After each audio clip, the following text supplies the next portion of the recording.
conclusion. They're facing a critical third down now as they try to hold on to this lead. Long drive. The defense just cannot seem to catch a break and get off the field. One back is Lacey. He's going to get the football.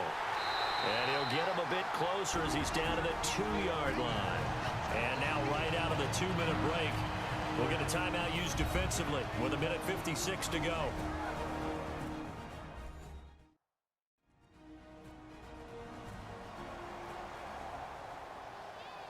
So the defense had a chance to catch their breath, and now they're back out and ready.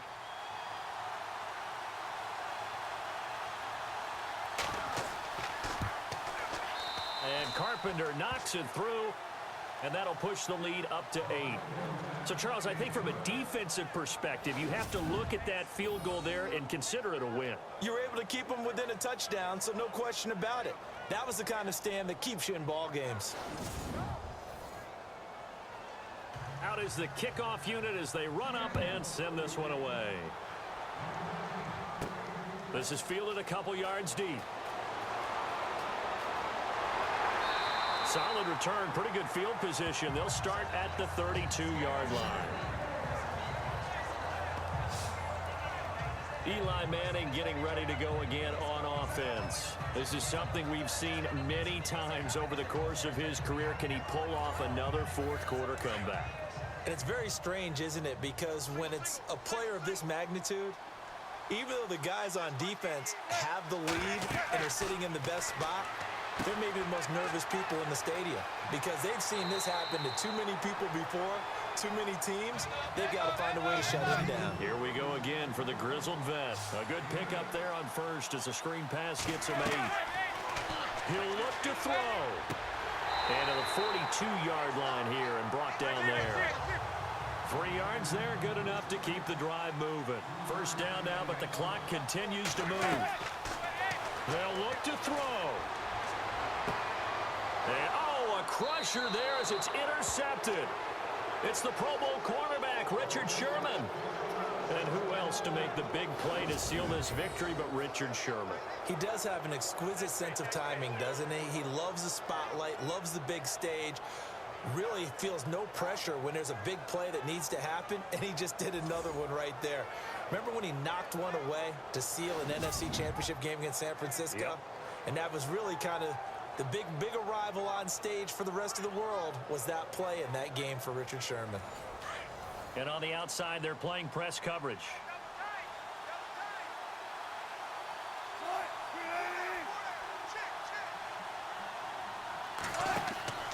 They'll run it now out of the gun. And a minimal gain here as he's up to about the 47-yard line. And now the Giants, they get the officials' attention and take another timeout. That'll be their second, so one more chance to stop the clock here, and we'll be back.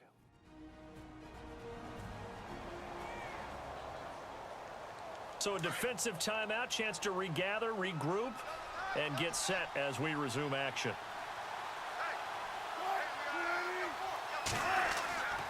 They run it again with Lacey. And maybe a measure of revenge there. He's had his way in this one, but this time they get him behind the line.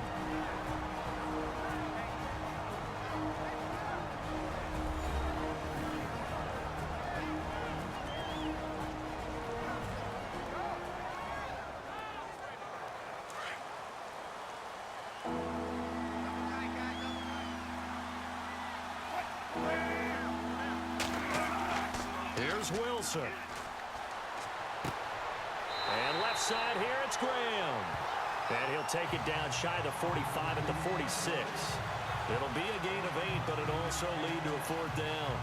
First things first here, they got to pick up the first down. And remember, it is 4th down, so they've got to pick up a completion here. Otherwise, this one's over.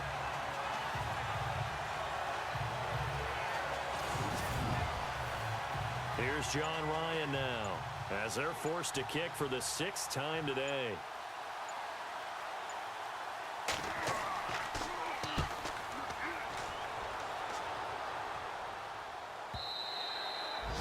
They're all through now, by the way, in Santa Clara. And the Cowboys have wound up winning that football game. If they hang on, that would up their win total to 5 on the season so far. New York set to take the field. Critical condition here, obviously. Got to hope to get something quick right and then maybe take that shot deep. And once they do take the big shot, you've got to worry on defense. Of course, no one getting behind the defense and make it an easy throw. But nowadays, it's not just the ball being tipped in the air and people in the end zone in a cluster. It's that guy that's short in the end zone who comes up and ends up making the play because he goes unguarded. So there's a lot to think about if you're playing defense in this situation. We'll see if they can cover all their bases. That would have been a tough catch, but in this 2-minute drill, those are the ones you really hope your guys come up with. Yeah, you don't want your guy to be able to take the out because it was a tough catch. You needed him to come up with that one because if he does, it alters the perspective of this 2-minute drill, doesn't it?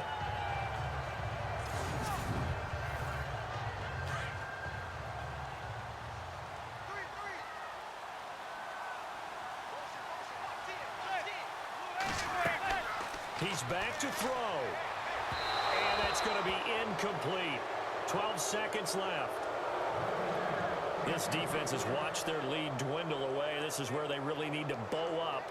They executed well there. And it's often hard after you've played really well early and then you kind of relax a little bit to step on the gas again. They just did it on the last play. Looks like they want to finish this one off. Third down here for the offense after the incomplete pass.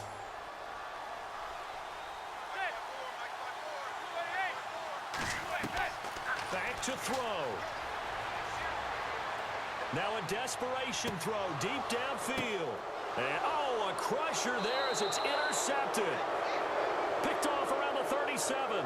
And his guys are going to get the football at the 37-yard line. Just a little bit of a rough stretch. 6 interceptions now in these last 2 weeks combined. I know the easy thing is to go back to mechanics, footwork, things of that nature. I'm also wondering, is he getting fooled by what he's seeing on defense? Has the scouting report changed? Are they showing him things different than what he expected?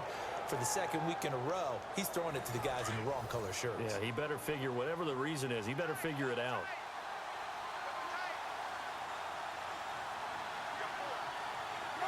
They'll go ahead and take the knee here, and the unbeaten season will continue. Well, I know at points in this when you wanted to close your eyes because of all the points that were being put on the scoreboard, you're a defensive guy, but it was a fun little track meet, wasn't it? It was, and you know the people really enjoyed this game? They're the ones that like going to batting practice at the Major League Baseball parks, right? Seeing the 14-11 game, that sort of deal, that's right up their alley with what we saw in this one.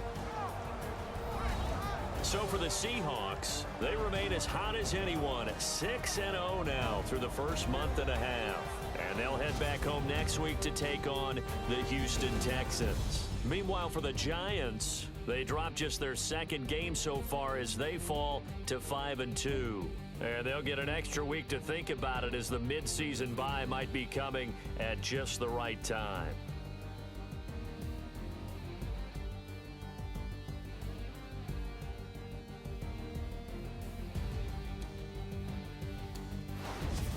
That'll do it for us. For Charles Davis and all our hardworking crew, I'm Brandon Gaudin. You've been watching the NFL on EA Sports. For more, find us on Twitter at EA Madden NFL. With that, we say